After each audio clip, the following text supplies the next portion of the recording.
SwayamPrabha. Digital India. Educated India.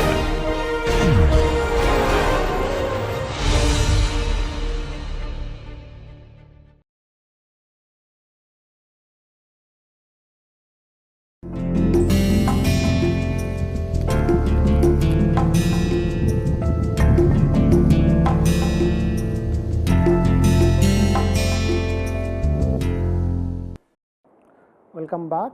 Let's continue the discussion on the turbulent scaling. So, we are looking at the effect of buoyancy, and we derived the governing equations like continuity, momentum and the temperature equation, and we have seen the extra term which comes because of due to the effect of buoyancy. Now, we are looking at the buoyancy production and destruction. This is the one, if you have a parallel plate, and then this part is where you get buoyant production, and this is the buoyant destruction. Now, we can look at for this plane channel flow, this is a plane channel flow, we can look at the buoyancy versus shear. So, buoyancy versus shear. So, now turbulent kinetic energy budget for this fully developed plane channel flow with equal heat flux at bottom and top, we get like u prime w prime del u bar by del z, z by theta naught plus del z z of minus w prime half ui square minus 1 by rho p prime w prime plus nu del k by del z, and the last term that you have nu del ui prime by del xi, that is square. So, this we can rewrite in a different form like 0 minus w prime u prime, or one may follow the similar convention like u prime w prime del u bar by del z into 1 minus r I f plus del z z of this whole term here and minus this term. So, this particular term one can see is then this is where the r I f is the g w prime theta prime by theta naught divided by u prime w prime del u bar by del z. This is the flux Richardson number.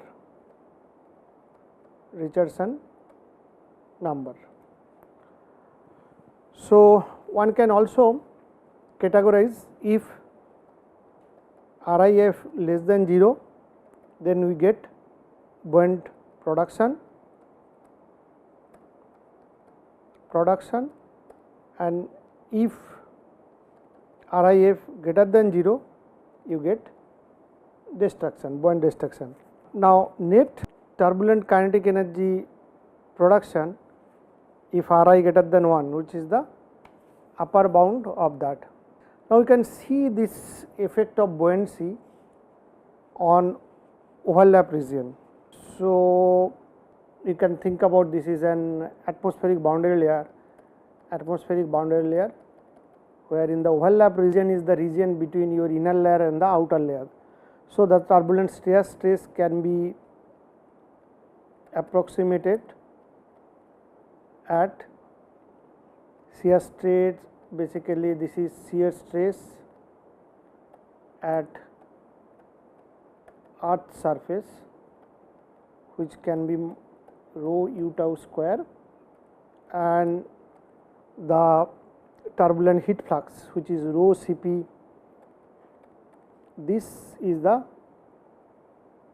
heat flux at earth surface, which is rho Cp E theta s, or rather F theta s.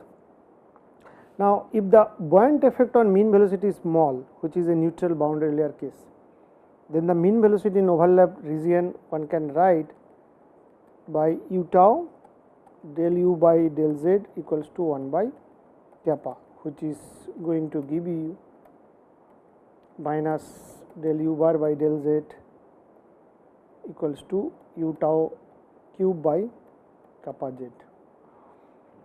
Now, in this case the flux Richardson number in overlap region will be equal to G W f by theta naught by u prime by del z, which is G f theta s by theta naught u tau cube by kappa z z by L, where L one can define u tau cube by kappa g f theta s by theta naught, which is also called Obukhov length. So, that is how you can get these things. Now, similarly, one can look at the buoyancy effect on overlap region, which is an atmospheric boundary layer 2. Now, if the buoyant effect on mean flow is not small, so previous case we said it is small, then an additional dimensionless group appears. So, which is like z by u tau del u bar by del z equals to phi of z by s. This is where z by L is essentially the buoyant production or destruction to the shear production. So, that is the ratio of these two is the z by L. Now, if L greater than 0, it is in buoyant destruction, because your phi becomes 1 by kappa 1 plus 4.7 z by L, where using that you can get the mean velocity profile like that. And if L less than 0, this is the production. So, one can plot this, in this axis is ratio z by L, and look at this function phi, how this actually varies. Now, another situation which may appear is the neutral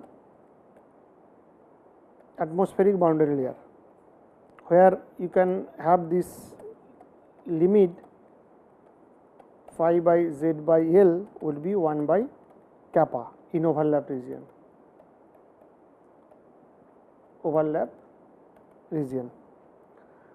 Now, typically atmospheric boundary layer, this length scale is quite high. So, the atmospheric conditions are approximately neutral for z less than 1 meter. So, if that is the situation, one can now we recap our statistical description, where we had these Rand's equations. This is continuity, this is momentum,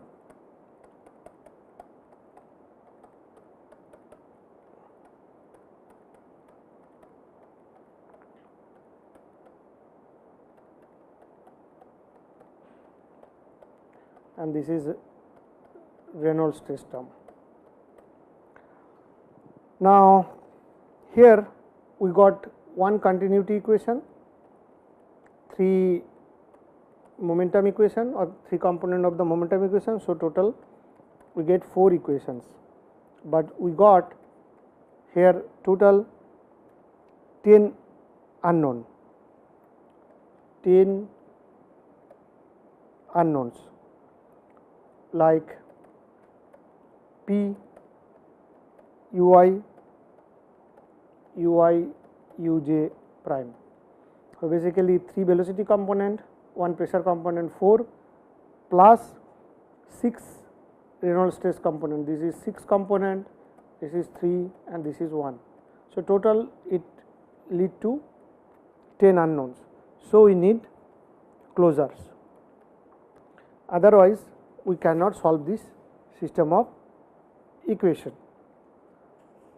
Now, if we rewrite the Reynolds stress term, that is Ui Uj prime, which is minus 2/3 rho plus rho Ui prime Uj prime 2/3 kappa delta Ij Kij.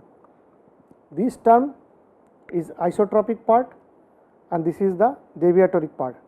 So, this is essentially your turbulent shear stress and this is turbulent pressure. Now, using the turbulent viscosity hypothesis, so we have closed this term like this deviatoric part or turbulent stress part K delta Ij equals to rho nu t del u bar by del xj plus del uj by del xi, and nu t here is the turbulent eddy viscosity. So, if you recall the scaling of that thing, so this is an velocity profile, and if this is the size of the eddy, the velocity scale would be UL. So, turbulent viscosity has the dimension of velocity into length scale. So, from nu t we can say that it would be of order of u naught and L naught, and this u naught and L naught for scale of large eddies, and this is if you scales of the mean flow, this would be of u and all L. So, it actually the eddy viscosity scales of the order of this velocity and length scale. Now, we can come to the hypothesis. So, in analogy with molecular stress allowed, a closer look at the molecular using kinetic gas theory. So, if you consider a one dimensional velocity profile, so this is at the macroscopic level and this is what happens in the microscopic level, the molecules. So, macroscopic momentum flux across this plane is sigma xy, which would be proportional to Cn m. So, this is the number of collisions across y plane per unit time and area, and this component contribute to average transfer of x momentum from collisions between molecules at y plus lambda and y between this.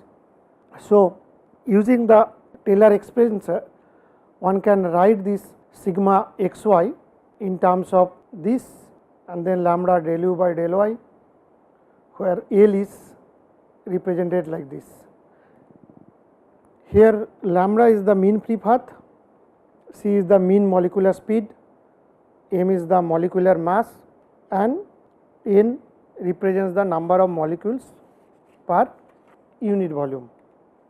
Now, in practical application, typically lambda is quite small than L, which signifies that sigma xy would be rho nu del u by del y, where nu is half of C bar lambda. Now, for air you can have, for example, air this lambda is approximate 60 nanometer, C bar is roughly 450 meter per second, which get you nu as 1.35 into 10 to the power minus 5 meter square per second. Now, then we get the model for turbulent viscosity, where lambda is scale, C bar goes to u naught, where nu t is scale like u naught into L naught. In general, this L naught is of the order of L for both boundary free and wall bounded flows.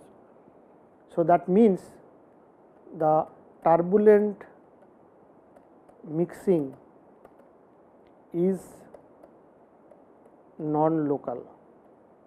So, this turbulent viscosity hypothesis still provides an reasonable result, in particular when production and viscous dissipation rate of TK in local balance. Now, that will actually paves the way for building up the turbulent eddy viscosity or turbulent viscosity models. So, simplest one can think about, it's a constant turbulent viscosity.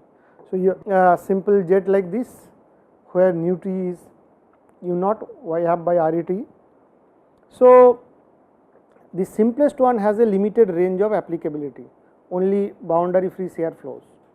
Now, model is incomplete, value of R e t is sensitive to define u naught and y naught, and also it does not account for the intermittency.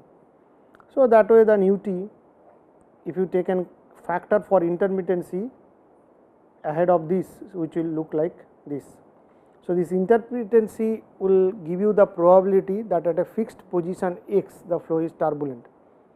So, some sort of an, now in 1925 way back, the Prandtl proposed the mixing length model, which is like nu t equals to Lm square magnitude of del u.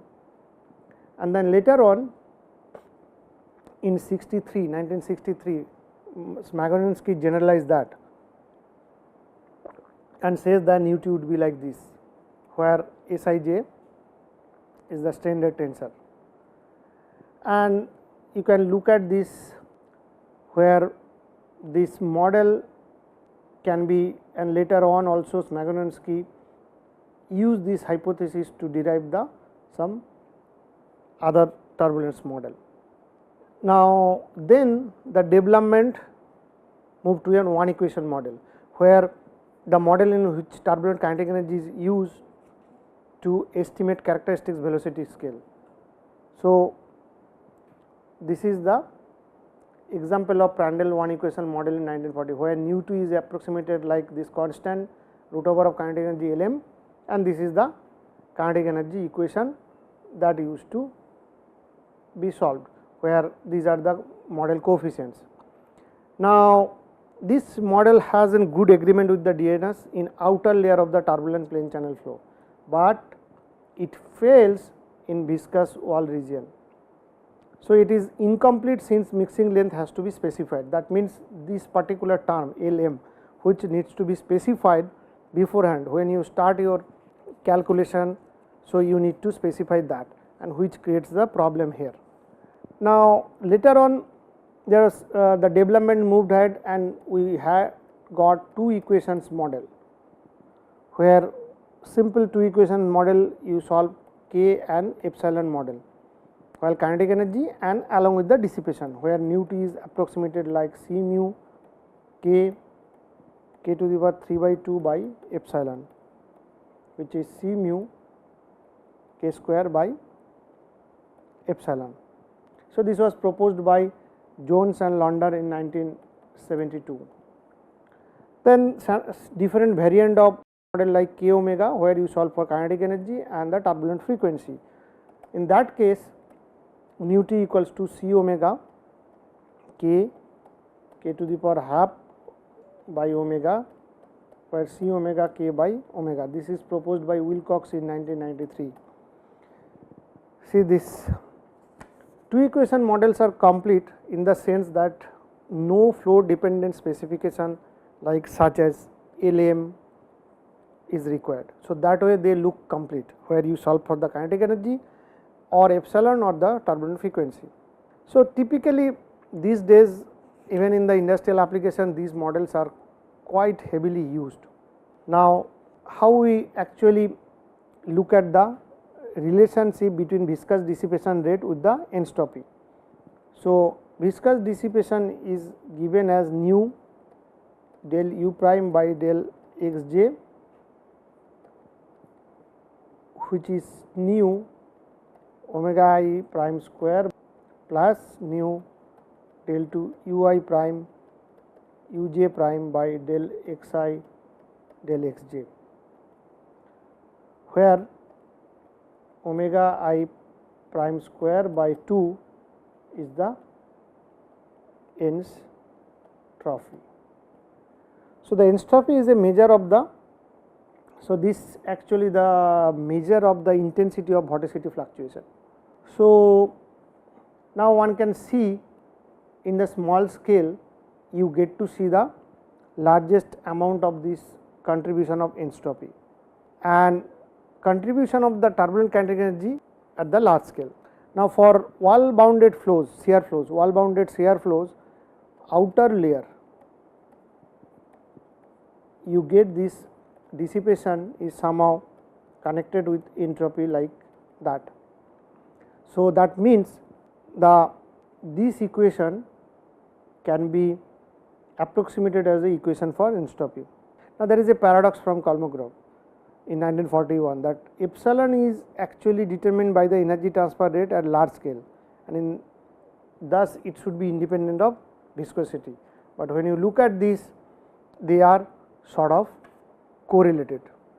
So, then we get the transport equation for epsilon, where we got turbulent kinetic energy, which is del k by del t uj del k by del xj p plus del xj nu t by sigma k plus nu del k by del xj minus epsilon.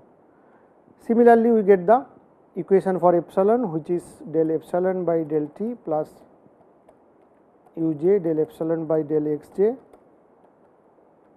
production term plus del xj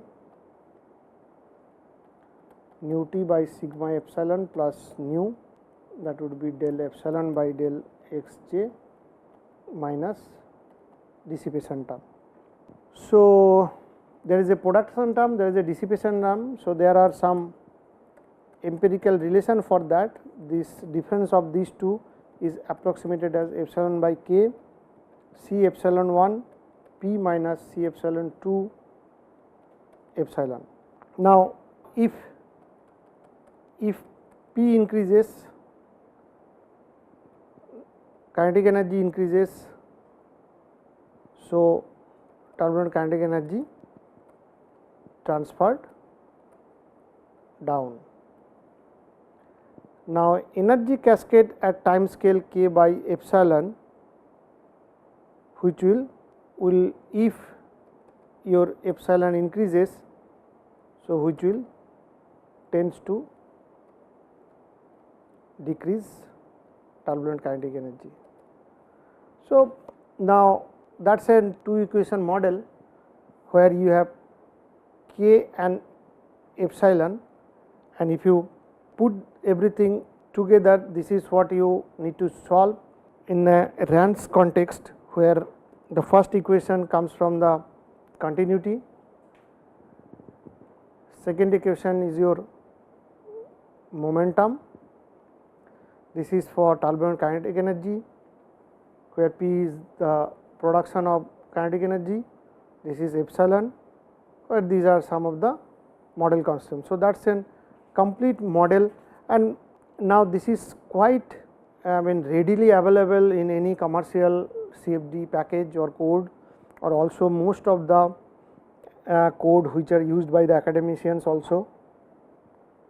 Simple to use, easy to implement, and can be used for a wide range of flows with their limitations. So, one has to know the limitations.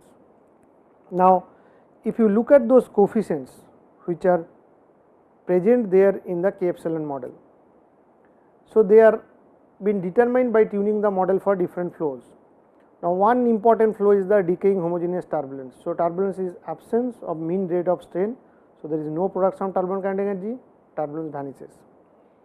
So, that is why these are the coefficients are which are kind of looking at a different flows.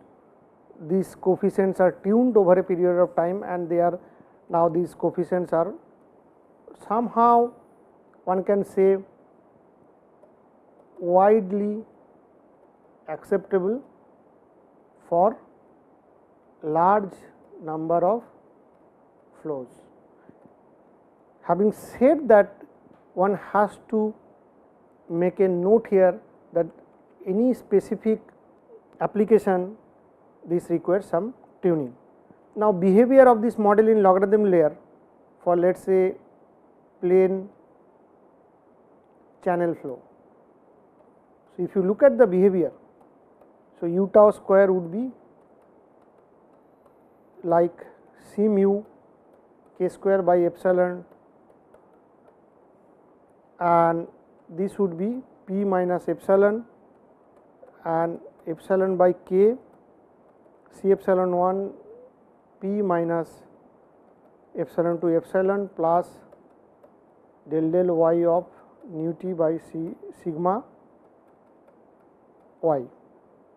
So, this term which will get back as minus epsilon by k C epsilon 2 minus C epsilon, and this is the turbulent diffusion term, diffusion transport epsilon from wall region towards the log region. So, this would be net sink term. So, using u bar equals to or u tau by kappa ln y by y naught, one gets C mu equals to u tau square by k whole square, which is 0.09, C epsilon 1 equals to C epsilon 2 minus square by sigma epsilon by C mu, where for kappa equal to 0.43, that gets you C epsilon 1 is 1.44. As I said, these coefficients are widely acceptable. Now, if you look at this performance of this model, so you require special treatment in the viscous wall layer, approximately value of sigma decreases for y plus less than 50. That means, if you go to outer layer, it is fine within that. So, lot of modification have been proposed. People have looked at the experiments and a huge set of DNS database of channel flow to look at what kind of modification to be made for this model to be accurately used in the that near wall region. Now, then after that, there is another set of model which is called Reynolds stress model, which is slightly more involved. Here the whole idea is that instead of using Boudien's hypothesis, we solve for the transport equation for each Reynolds stress, and now each Reynolds stress means we get so many equations for the 6 equations for this Reynolds stress term. And how do you obtain that equation?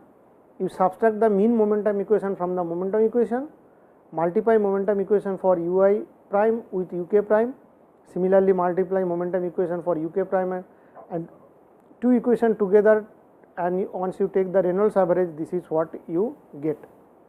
So, this is your each Reynolds stress component unsteady term. So, this side you can think about the material derivative of that. These two term altogether contribute to the production, and this term contribute to the turbulent viscous transport. See the pressure term, this is the pressure strain term, and this is viscous dissipation. So, essentially your left hand side, this is the material derivative of the Reynolds stress term or the stress component, where right hand side you have production, turbulence plus viscous transport. So, if you look at compared to two equation models, this equation set of equations are quite exhaustive. So, they are not that straightforward to be implemented, but it has certain advantages over the two equation models. So, like one can think about, there is no closure which is required for production term, that is one of the important aspect of it. Then one can think about isotropy of the microstructure except close to the wall, which can be approximated as ui prime del uk prime by del xj, which is minus 2/3 epsilon delta I k. Then there is a negligible contribution of microstructure to Reynolds shear stress. So, viscous dissipation rate of the Reynolds shear stress can be neglected. Now, there are other closure problem. So, like turbulent transport, that is one issue, pressure strain term, that is another problem, because it is responsible for return to isotropic and destruction of Reynolds stress term, and also it is computationally expensive. So, we will see how other terms that affect this Reynolds stress equation. So, we will stop here today and continue in the next lecture.